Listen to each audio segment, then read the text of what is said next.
अब बात उन रामधारी सिंह दिनकर की जिन्होंने लिखा था, समय के रथ का घर घर नाद सुनो, सिंहासन खाली करो कि जनता आती है। वो दिनकर जिन्हें राष्ट्र कवि कहा गया, वो यूपी की विधानसभा में याद किए जा रहे हैं। दिनकर जी ने बहुत अच्छी बात कही इस पे। मुख्यमंत्री जी ने जो पढ़ा उसके एक पन्ने पहले मैं पढ़ रहा हूं, उसी कविता और उसी राष्ट्रीय कवि दिनकर जी की। आप एक किसी को खड़ा कर दें कि हाँ ताड़न का मीनिंग क्या है, हम भी 10 को खड़ा कर सकते हैं ताड़न का मीनिंग क्या है। पाते हैं सम्मान तपोबल से भूतल पर सूर, जाति जाति का शोर मचाते केवल कायर क्रूर।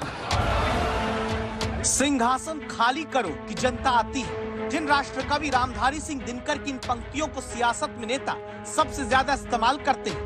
उत्तर प्रदेश की विधानसभा में उन्हीं दिनकर की पंक्तियों को इस बार के सत्र में सियासत ने अपने हित का राजनीतिक हथियार बनाया। जिनके प्रताप से पलते पाप सकल है। दिनकर की पंक्तियों से वार का पहला राउंड 25 फरवरी को शुरू हुआ।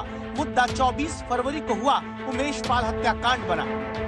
चोरों के जो है हित ठगों के बल हैं, जिनके प्रताप से पलते पाप सकल हैं।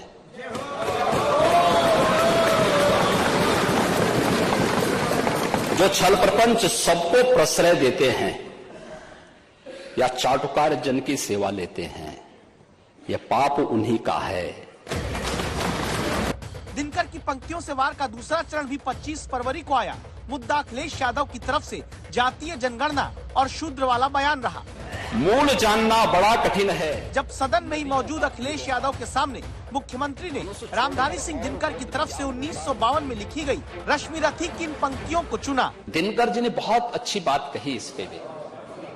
उन्होंने कहा था, मूल जानना बड़ा कठिन है नदियों का वीरों का, धनुष छोड़कर और गोत्र क्या होता रणधीरों का।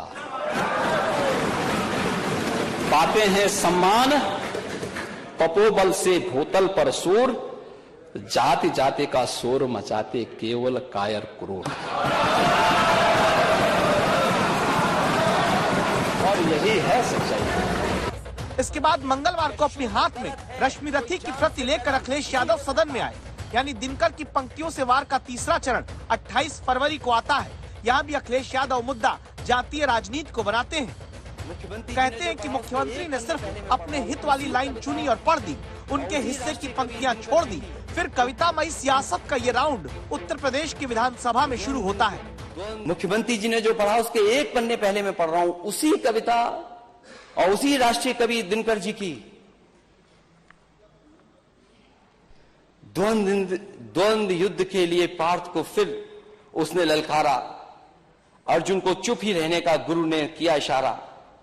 कृपाचार्य ने कहा, सुनो हे वीर युवक अनजान, भारत वंश अवतंस पांडु की अर्जुन है संतान। 7 सर्ग में लिखी गई रश्मि रथी, जिसमें कर्ण को नायक बनाया गया, उसकी पंक्तियां मुख्यमंत्री को घेरने के लिए पढ़ते अखिलेश अटकते रहे। भीतर काले के काले शर्माते हैं नहीं जगत में, जाति पूछने वाले सूत पुत्र हूं मैं, लेकिन थे पिता पार्थ के कौन।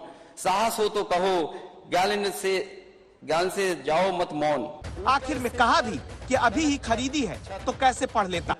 अरे पढ़ने नहीं आ रहा इसलिए कि ये किताब आज ही खरीदी है। उत्तर प्रदेश की विधानसभा में रामधारी सिंह दिनकर को याद करने का सिलसिला रुका नहीं हो सकता। दिनकर की पंक्तियों के जरिए वार का चौथा चरण बुधवार को यानी 1 मार्च को आया। मुद्दा बना उत्तर प्रदेश में निवेश का।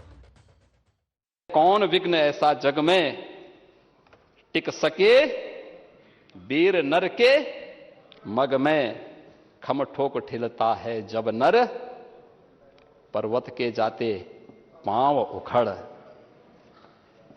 मानो जब जोर लगाता है पत्थर पानी बन जाता है। राजनीति में दिनकर को याद करना अच्छी बात है, लेकिन और भी अच्छा होता अगर राजनीतिज्ञ और राजपुरुष के बीच के फर्क को समझाते। दिनकर की बात भी ये राजनेता याद रखते, जिन्होंने लिखा, लगा राजनीतिज्ञ रहा अगले चुनाव पर घात, राजपुरुष सोचते किंतु अगली पीढ़ी की बात। आज तक ब्यूरो।